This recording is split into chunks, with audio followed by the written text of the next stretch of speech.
World समाचार हिंदी।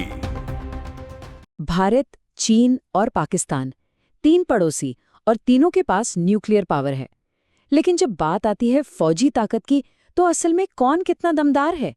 चलिए, आज सिर्फ और सिर्फ आंकड़ों की दुनिया में गोता लगाते हैं और इस सवाल का जवाब ढूंढते हैं।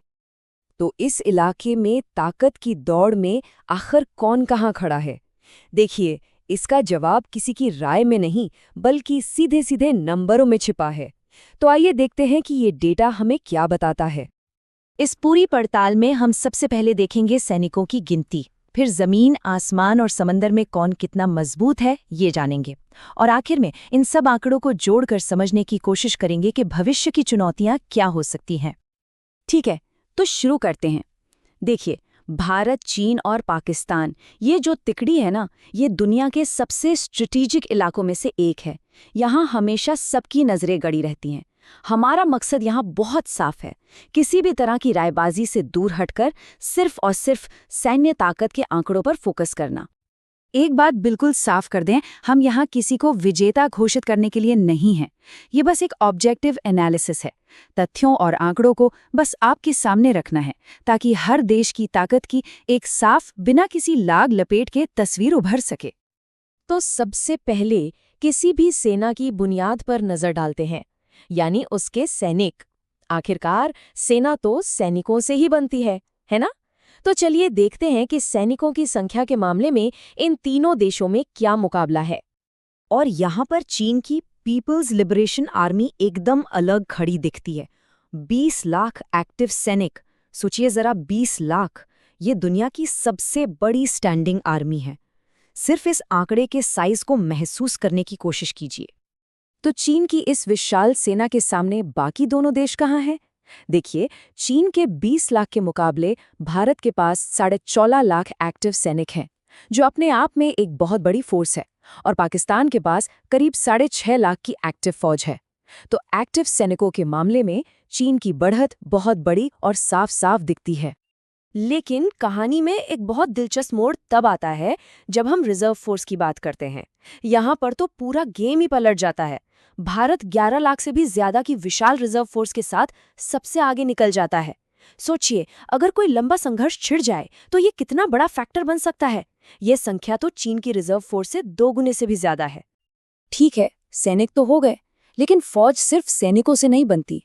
अब बात करते हैं उस हार्डवेयर की जो जमीनी जंग की तस्वीर तय करता है।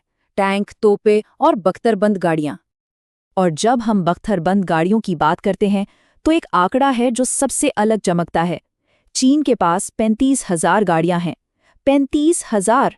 ये उनकी जमीनी फौज की जबरदस्त क्षमता को दिखाता है।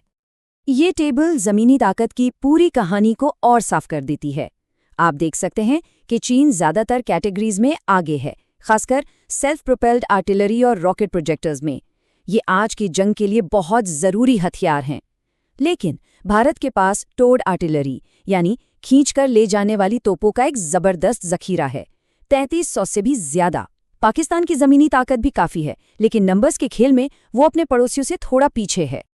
जमीन की लड़ाई तो देख ली, अब चलिए आसमान की तरफ देखते हैं। आज के जमाने की किसी भी जंग में एयर सुपीरियॉरिटी, यानी हवा में दबदबा जीत हार तय कर सकता है।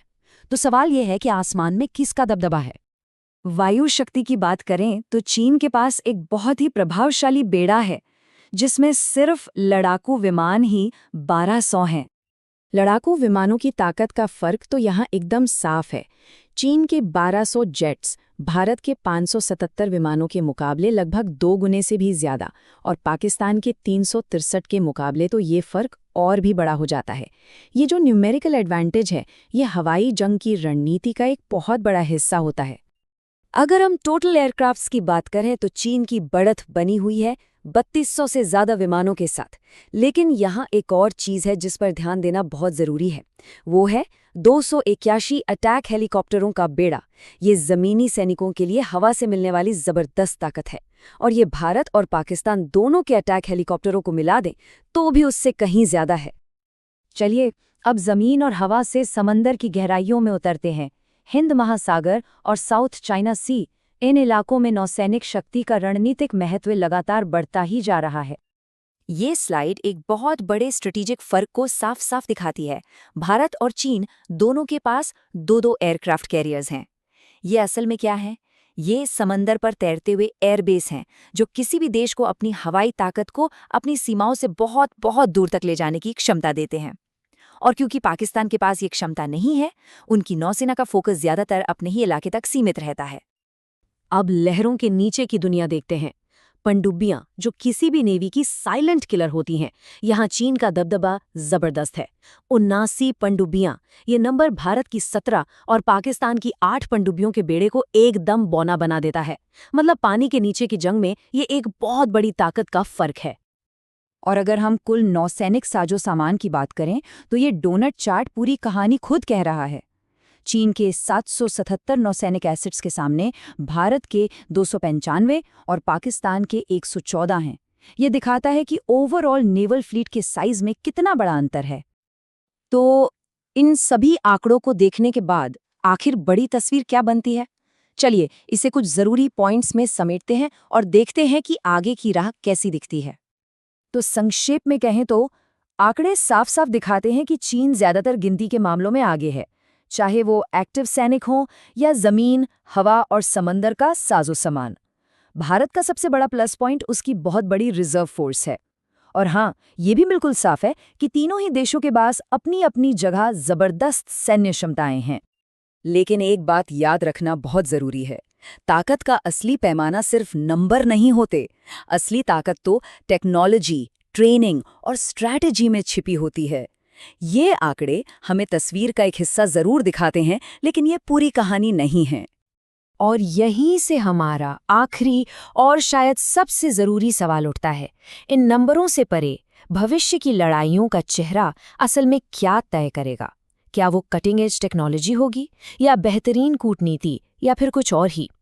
ये एक ऐसा सवाल है जिस पर सोचना बहुत जरूरी है। इस पड़ताल में हमारे साथ जुड़ने के लिए बहुत बहुत शुक्रिया। धन्यवाद देखने के लिए। और अधिक अपडेट्स के लिए हमारे चैनल को सब्सक्राइब करें।